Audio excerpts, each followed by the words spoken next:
நான் ஆங்கிலத்தை வந்து பாடமாக படித்தவன்.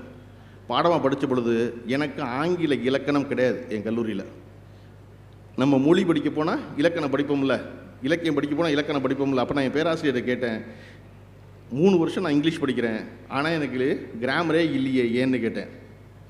அப்போ என் பேராசிரியர் சொன்னார் என்கிட்ட, உனக்கு ஈறுகட்ட எதிர்மறை பெயரச்சம் தெரியுமான்னு கேட்டார் தமிழில். அப்படின்னா அப்படின்னு நான், ஈறுகட்ட எதிர்மறை பெயரச்சம் தெரியாமல் தான் நல்ல தமிழ் பேசுகிற நீ, தமிழ் இலக்கணம் ஏதாவது உனக்கு தெரியுமா? தெரியாது அப்படின்னு. நல்ல தமிழ் பேசுகிறேல்ல? ஆமாம். எப்படி பேசுகிற? எப்படி பேசுகிறேன்? பேசுகிற, அதனால் நல்ல தமிழ் பேசுகிற. அப்படி இங்கிலீஷை பேசு, நல்ல இங்கிலீஷ் பேசுவேன். உனக்கு எதுக்குடா கிராமர்னாரு.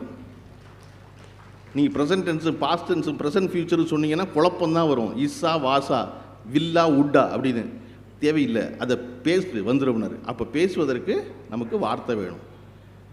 வார்த்தை இல்லாததுனால தான் இன்றைக்கி டெலிவிஷனில் அவ்வளோ பேரும், சார் நீங்கள் வேறு லெவல் சாருங்கிறான், நீங்கள் வேறு மாதிரி சாருங்கிறான், வச்சு செஞ்சிட்டீங்க சாருங்கிறான்.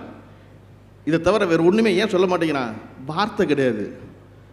வார்த்தை பேச வரணும்ல. எப்போ வரும்? புத்தகம் படித்தா வார்த்தை தெரியும். தமிழில் ஒவ்வொரு சொல்லுக்கும் 20 வார்த்தை வச்சுருக்கோம், தெரியணும்ல. தெரிஞ்சால் தானே சொல்லுவான்.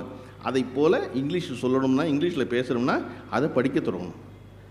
வாசிப்பதன் மூலமாக மட்டும்தான் உங்களுடைய மனம் நலன் பெறும். வாசிப்பதன் மூலமாக மட்டும்தான் நீங்கள் அடுத்த இடத்துக்கு சிந்திக்க பழகுவீங்க. வாசிப்பதன் மூலமாக மட்டும்தான் நீங்கள் புதிய வார்த்தைகளை பழகுவீங்க.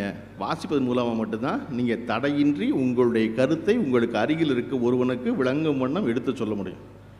அதனால தான் தொடர்ச்சியாக எல்லோரும் எதையாவது வாசியுங்கள்.